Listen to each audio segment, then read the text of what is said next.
Hai guys, ketemu lagi di channel Endeavolovers. Sudah nonton Black Clover episode 136 belum?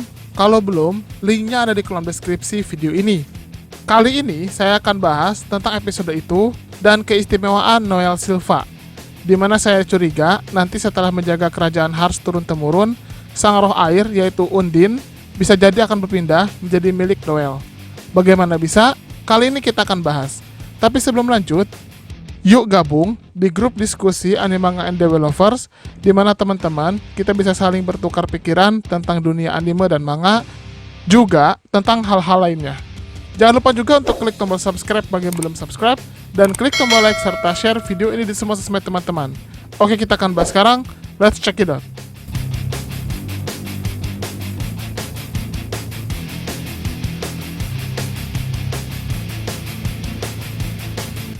Noelle Silva adalah seorang penyihir bangsawan dari keluarga Silva. Karena darah bangsawannya, Noelle punya mana yang sangat besar. Oh iya, saya bahas sedikit tentang mana ya. Mana adalah sumber kekuatan untuk mengaktifkan sihir. Mana ini seperti cakra di dunia Naruto. Nah, mana Noelle yang besar ini ternyata belum diimbangi dengan kemampuan Noelle untuk mengendalikan dan mengarahkannya, sehingga sihir air yang jadi sihir alami Noelle kadang sulit untuk digunakan. Tapi seiring waktu, Noelle mampu mengendalikan lebih baik, dan perlahan dia pun bisa menggunakannya dengan lebih presisi. Noelle sempat menganggap apa yang terjadi pada dirinya adalah suatu kelainan yang membuatnya merasa minder dibandingkan dengan para saudaranya, terutama sang kakak tertua yaitu Noelle Silva yang ahli dalam sihir Merkuri. Tapi ternyata hal ini sangat wajar untuk keluarga kerajaan, dan seiring waktu mereka akan bisa mengendalikan lebih baik. Bakat yang dimiliki Noelle ini membuat kerajaan Harsh yang mengukur kekuatan seseorang dari tingkatan sihirnya menempatkan Noelle menjadi penyihir tingkat 1, yang berarti dia berada satu tingkat di bawah penyihir tingkat 0 yang merupakan posisi tertinggi. Beberapa teknik penciptaan air milik Noelle antara lain adalah Karyu no Hoko, yaitu raungan naga laut, di mana dia menciptakan naga laut yang bisa menggigit dan menghantam korbannya.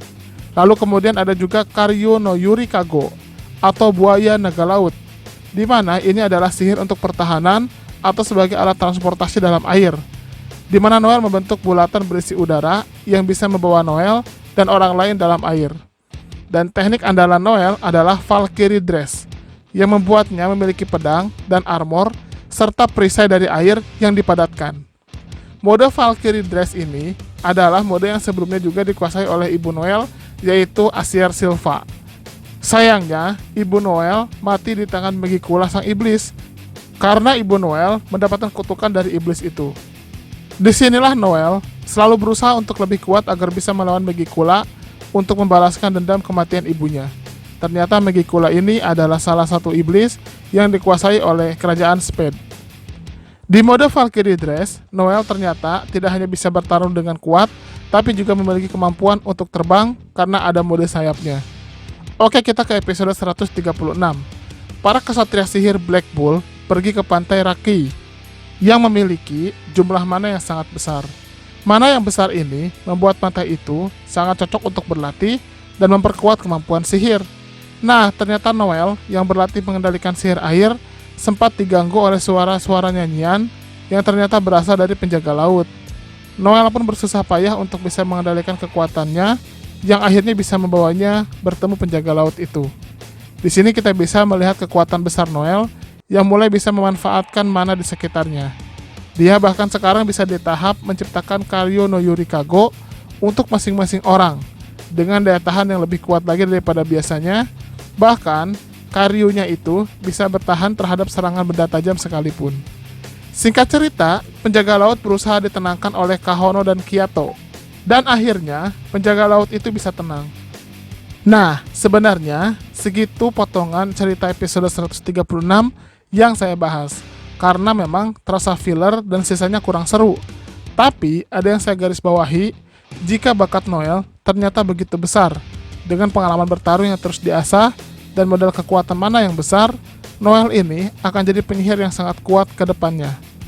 Dan melihat potensi Noelle ini, saya melihat jika nantinya Noelle akan sangat pantas untuk menjadi pemilik roh air Undine, selain Loropechka yang merupakan ratu kerajaan Hearts. Bahkan, bisa jadi nanti Noelle malah akan menjadi pemilik dari Undine. Kalau kita lihat di versi manga, kerajaan Hearts yang juga dibantu kesatria dari kerajaan Clover sedang babak belur dihajar oleh Dark Triad dari kerajaan Spade.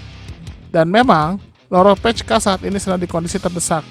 Apalagi dirinya juga dikutuk oleh iblis yang membuat usianya sangat pendek. Kalau kita lihat, para roh sihir memiliki sifat dia akan bisa berpindah jika hostnya mati. Memang kita tahu, roh sihir juga bisa diwariskan turun-temurun. Seperti layaknya Undine yang turun-temurun dimiliki pemimpin kerajaan Hearts.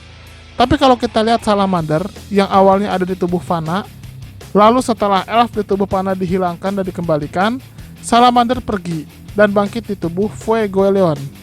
Maka di sini, Undine pun bisa berpindah jika memang dia merasa orang itu pantas untuk menjadi hostnya.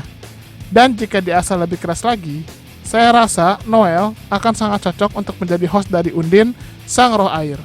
Kalau kita lihat jalan cerita Black Clover yang masih sangat panjang, tidak menutup kemungkinan pada akhirnya Noelle akan menjadi seorang host dari Undine, sang roh air yang sangat cocok dengan elemen air miliknya. Itulah bahasan tentang Noelle dan episode 136. Bagaimana menurut teman-teman? Silahkan berikan komentarnya di kolom komentar. Terima kasih.